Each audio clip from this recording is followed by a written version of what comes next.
Hi, Landon. We're here today to talk about sweet potato slips. So, what are sweet potato slips? So sweet potato slips are what you grow to get sweet potatoes, as compared to starting them from seed. Sweet potato seeds are kind of rare. Almost all of them are bred from slips, which are actually sprouts that come directly off of the sweet potatoes. This is kind of similar to the same idea as eyes on a normal potato. You can actually see it a little bit on this sweet potato right here. These little tiny nodules. Let's see if I can bring that in a little closer. Okay, a little bit, yeah. Those are actually going to turn into big green sprouts. And each one of those can turn into a sweet potato. So what you want to do is encourage the sprouting, and then you can actually rip them right off the sweet potatoes, stick them in a little water, and they'll develop their own roots. And each sweet potato can produce up to 50 slips of its own. Wow, cool. And that's the other reason that it's a good idea to start your own, is because it can be a little bit expensive to buy them, but since sweet potatoes are pretty cheap and you can get so many plants out of each sweet potato, it's worthwhile to do. And now if we're planting 800 bed feet of sweet potatoes, how many slips do we need? About 800. Whoa, baby. Okay, let's get started then. Alright, so we have a bunch of pans lined up by the window on top of heat mats. What's the deal? So you can see these are grow mats right here. They just produce a little bit of heat and they help keep the soil temperatures up. I like to use these cheap aluminum pans because we're going to load them up with sweet potatoes. They're pretty inexpensive and they're good at conducting the heat back up into the soil. What we like to do is dump a little bit of this, just your standard potting soil, right in the bottom there. Just a little bit of something for the sweet potatoes to rest on top of, because the slips aren't just green shoots, they do actually start producing roots, and I kind of like to encourage that even before I rip them off. Then you can, once you get a little bit of this germination mix right in there, put the potatoes right in there, right on top. Alright. And then you can cover them up.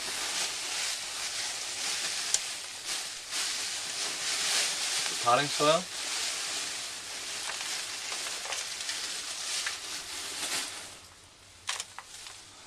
Need to be totally covered. There's probably a little bit more potting soil than I need. I'll throw out one of these other pans here. And then over the next several weeks, what you're going to want to do is keep this potting soil nice and moist. You can do that with just like a little spritzer gun. And make sure that the temperature stays up from the heat mats underneath, so that they're in a nice warm place. Now, Landon, do you have to spritz it now that you loaded it up with potting soil? Or? I will do that once I finish loading these up. I'll spritz it all down. And do you want a little bit of that sweet potato exposed so that you can tell there's like a corpse in there? No, it's not necessary that you see it, but it's also not a problem if you can see where the sweet potatoes are in the pan. Okay, cool. Thanks. Okay, Landon, so you're also going to tell us about a different method of starting sweet potato slips that might be a little more conducive to the close quarters of city life. Yep. So another easy way to start sweet potato slips is you can take a sweet potato, cut it right in half, and then what you're actually going to do is put these sweet potatoes in jars of water. These are just a couple of mason jars that we had lying around. And you want to get it so it's sitting about part way into the water. And the way I like to do that is just use a couple of these little skewers here. That'll help get it to sit up in the water. And you can use each half to start your own slips. You can see it's just sitting in the water partially. I might actually move that down a little bit more so it's a little bit more in the water. And then just put this in a nice sunny window and you'll get sprouts off the sweet potato.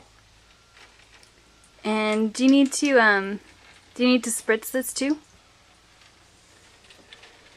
The exposed part? Nope, you don't.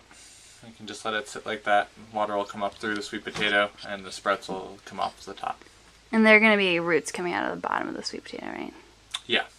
And then the slips are going to look like a chia pet hair, but bigger. Oh, maybe not that dense. But same idea, once they get nice and tall, usually you want to get them to be about 4 inches. You can just rip this sweet potato slips right off the sweet potato, stick them in their own jar of water, and then those will root off of there. And how long do they stay in water? after you've ripped them off the sweet potato? You want to make sure that they really develop their roots, so I would do it for at least a couple of weeks. Okay. But you also don't want it just sitting around forever, and you might want to change the water every now and again so that it doesn't get gross. Let's take one more look at that upsetting sweet potato.